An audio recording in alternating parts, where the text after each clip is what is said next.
Friday, September 18th, 2020, just got into my classroom. This is our first official Friday of the school year. Last week, things were a little bit crazy with it being Labor Day and then the delayed start, so we have our first official Friday today. No students. This is a professional development teacher collaboration day. We are expected to be working on our remote learning content, on our in-person content, really putting all these different pieces together. This is my third year of teaching, and I am by no means an expert, but I have noticed that within my 3 years of teaching, I feel as if I am putting in the most time and the most energy into my teaching, into my classroom this year than ever before. And I find that to be really strange, right? Because you'd expect in your first year, you're working the most, you're doing the most, you're figuring it all out. In your second year, you're starting to get a pulse for things, and then your third year, you hopefully are really establishing a rhythm, and you are finding those systems and routines and procedures, right, that all make sense. In this year, it feels as if we are all first-year teachers all over again. We've never taught in a global health crisis before, worked with a hybrid model, done all this remote learning, all of these different pieces. We truly are building the plane as we are flying it. So we cannot be holding ourselves to the same schedule, same expectations that we had before. The way I was balancing my life last year won't work this year because the amount of time that I need to put into everything that's going on is dramatically different. And I don't know if it's just me or my school or what, but I feel like all I am doing is working. With that being said, I don't think people realize the amount of time and energy it takes to provide students quality education in a time like this. So I essentially wanted to walk you through what my last 2 weeks has been like to see if it's been similar for you, because I have a feeling that us teachers, we're not alone in this, and I feel like this message is something that other people could really benefit from hearing.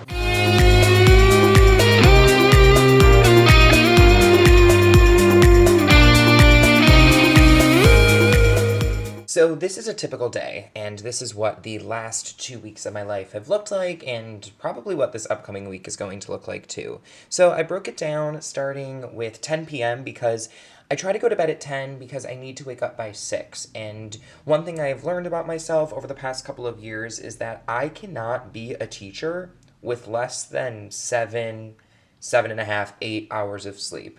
If I get 6 hours of sleep, 5 hours of sleep, I just feel so horrible for those students because they are not getting a teacher that they should probably have. So I know that I need 7, 8 hours of sleep to effectively do my job.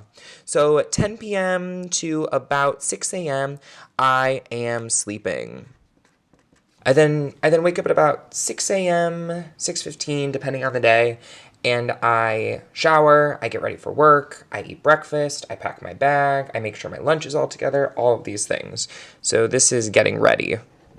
Then I have a 30-minute commute to get to work, so I need to leave so I can get to work. So this is like driving to work.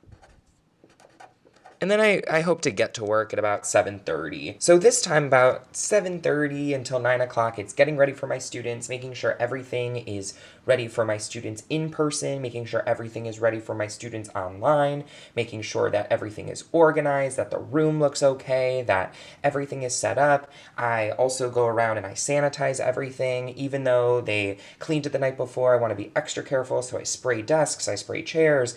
That happens from about 7:30 until 9. Then at 9 o'clock, my students arrive, and I am teaching. Within this time, there are a few breaks.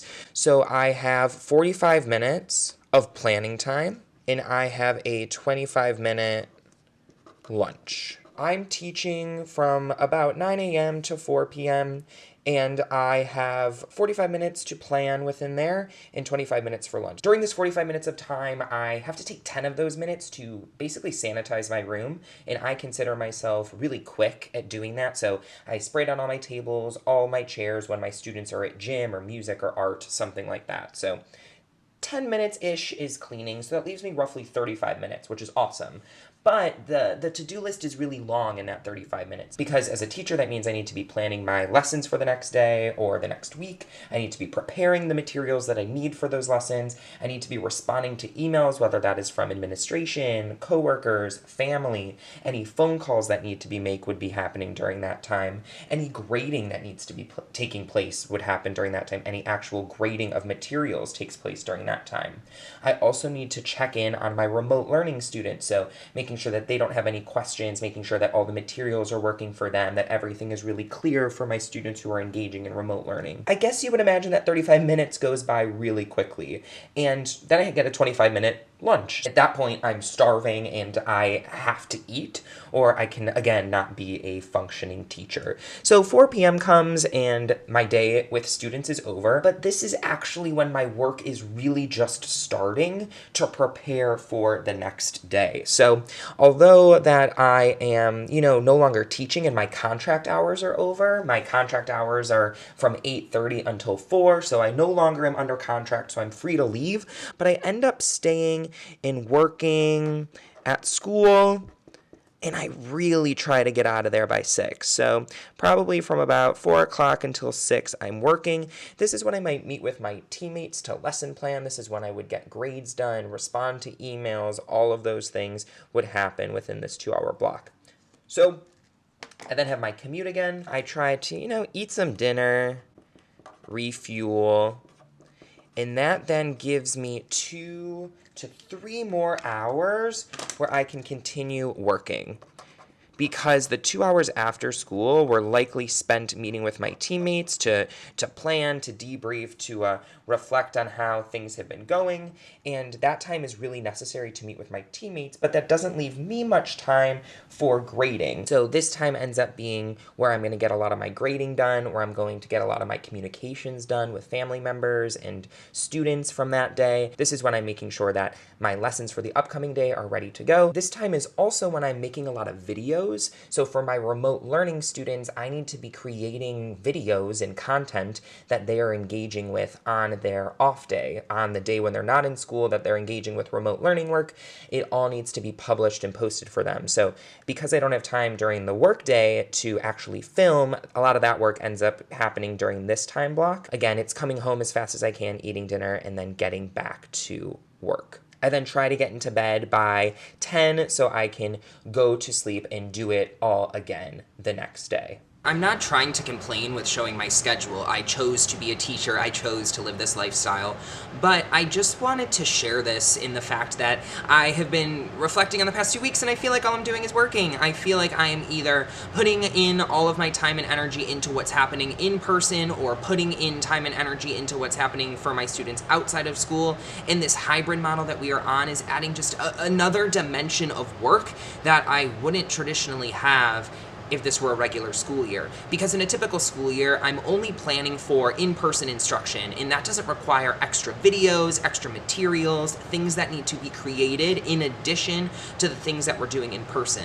And I didn't really think about that ahead of time, and I feel like a lot of people don't realize how much teachers are putting into their classrooms at a time like this. Now, I do feel lucky to some extent that we are in a hybrid model because teachers who are 100% remote have even an additional layer of extra things that they're adding onto their plate. But it has been a real learning curve trying to understand how to balance all of these things and still maintain some resemblance of sanity. I don't know if I am alone with the fact that I feel like I'm working more this year, putting more time and energy and effort into everything than I ever have before, on top of the fact that I'm dealing with stress and anxiety about my health and the health of my loved ones and the people around me more than I ever have before too. And all of this seems to just be compiling in a way that's really overwhelming, and the difficult part is that there's no end in sight.